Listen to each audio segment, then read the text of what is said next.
So, magandang hapon. Ang topic natin ngayon is kung paano gumawa ng Forex account. Okay, so unang-una, dapat mayroon kang link. So, mayroon kang link sa isang broker o may nagpasa sa'yo ng link or nag-sign up ka ng online. So, dito naman sa papaliwanag ko is yung tungkol sa pagsa-sign up sa CXM. This time, meron na akong link. Okay, so ilalagay ko rin yung link dyan sa baba para kung gusto niyo mag-sign up sa link na yan, is makapag-sign up kayo. Okay, so tingnan nyo lang sa description or sa comment. So after mo may paste yung link sa Google Chrome, i-search mo lang yan. So ayan, ito yung lalabas, individual client, then title, i-fill up mo lang yan. After mo, for example, Mr., then first name is Juan, 'di ba? Then last name is Cruz. Ayan, then country, ito ay napakadali lang naman gawin. So, lagyan natin Philippines, tapos email, phone number, ilagay mo lang dyan yung phone number mo. Sa akin 0912345678. Tapos email is, ang ilagay mo dito is yung totoong email mo kasi dito sila magpapasa ng password mo na pang login. Juan Cruz at gmail.com, diba? Ayan, then English depende sa ano mo, sa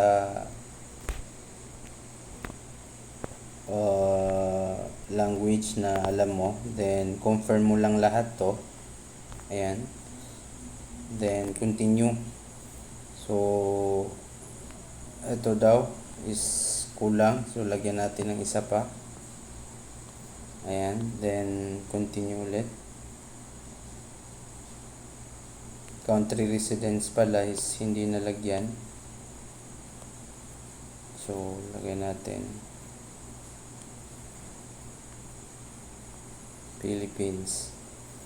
Okay, so ito pala is ayaw niya ng ganyan, kaya lalagyan natin ng +63.